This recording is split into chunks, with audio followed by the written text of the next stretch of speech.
Good morning, mathematicians. We are thinking about our section B checkpoint, but before we enter into that, let's do a very brief review of what we have learned in this particular section of this particular unit, and let's think a little bit about quadrilaterals.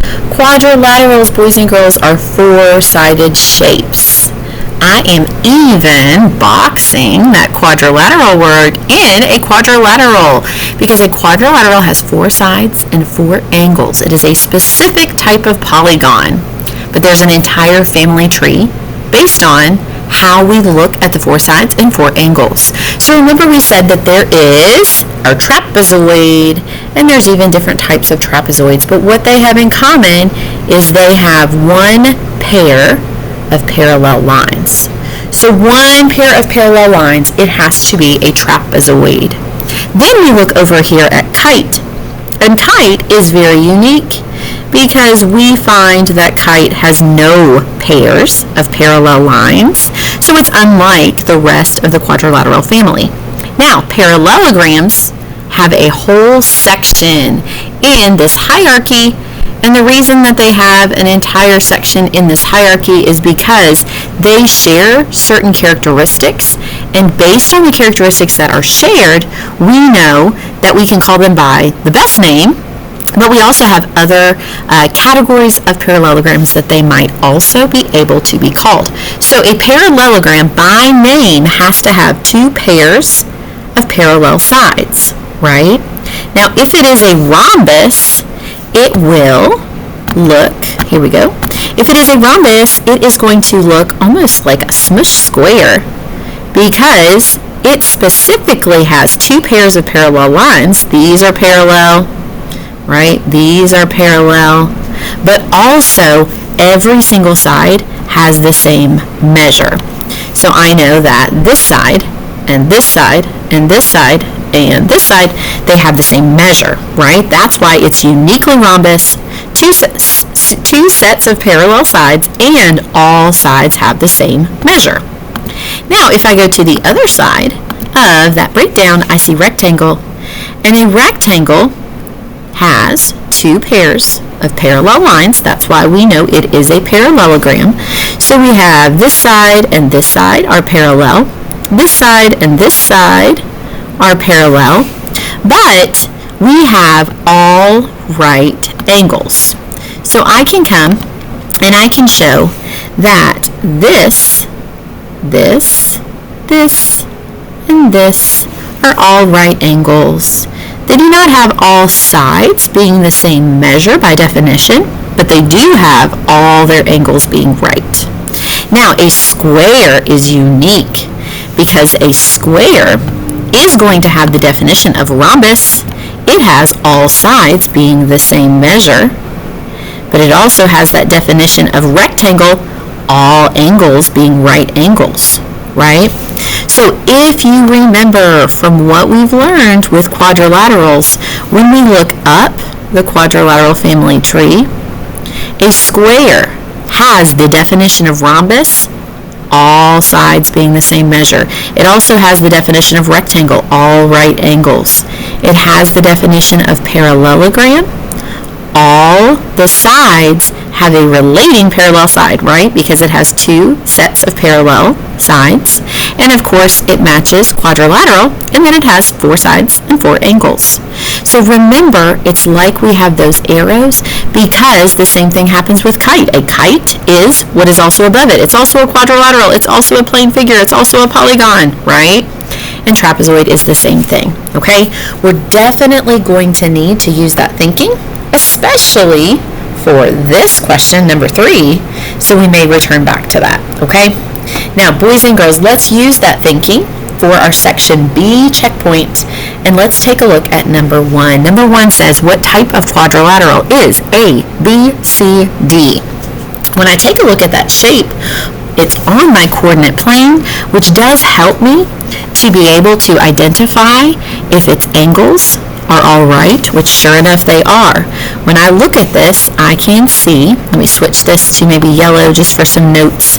I can see that this is a right angle, this is a right angle, this is a right angle, and this is a right angle. I can also see, if I count those units, I can see that the length of this side and this side are the same, and the lengths of this side and this side are the same. Now, it also has two sets of parallel sides. So right away, when I analyze the shape, I know that it is a parallelogram. I'm going to circle my answers in blue. Everything else is just my thinking, my brainstorming. It's a parallelogram because it does have two sets of parallel sides. Now, it is also a rectangle because it does have all right angles and two sets of parallel sides, right? It's not a rhombus because a rhombus would have to have all sides having the same measure. It does not match that. It is not a trapezoid because a trapezoid has one set of parallel sides and this has two. Now it is, let's see, it is not a square because a square would have to have all sides being the same measure. So very important for us to take a look at this and analyze that. It is not a rhombus. It's not a trapezoid. Instead, it is a parallelogram and it is a rectangle. Okay? Now, let's go ahead and let's go down to our number 2. Number 2 says, which of these triangles are right angles? So I have to take a look at those angle measures and I have to see which ones look to have a 90-degree angle. Sure enough, when I look at A, I can see that A does have a 90-degree angle. Now this looks to be acute, this looks to be acute, this looks to be acute. So I think B is an acute angle. Now when I look at C, it does not look to have any right angles, does it? This looks to be acute, this looks to be acute, and that other angle, man, that looks to be obtuse. Okay, this one is not a right angle or a right triangle. When I look at D, D looks like this here. This particular angle could be a right angle. So when I go ahead and report my answer for number 2A, I am going to report that I have A, which is a right triangle, and I have D, which is a right triangle. I will not include B. It looks to be an acute triangle, and I will not include C. It looks to be an obtuse triangle. Okay? Now for number 2, for 2B, it says, which of these triangles are isosceles triangles? Remember, an isosceles triangle has two sides with the same measure. When I look at A, it looks like this side and this side have the same measure, so I will select that one. When I look at B, it looks like this side and this side have the same measure. C does not look to have any sides that are equal, and D really does not look to have any sides that are equal. So I will select for my answer for 2B to be A, but also B. So interesting, A is in both categories. A is a right isosceles triangle. I can call it by both its angles and sides. All right, let's go ahead to our last problem, and we can think about that quadrilateral family tree that we discussed at the beginning of this video, because we are going to fill in the blanks with always, sometimes, or never. So first of all, we are thinking to ourselves, a parallelogram is blank. A triangle, or not a triangle, a rectangle. It would never be a triangle. But when I look at parallelograms, notice sometimes those parallelograms go over here where all sides have the same measure, but sometimes it goes over here where we have all right angles. So with that division, it is pretty clear that our answer here is going to be sometimes.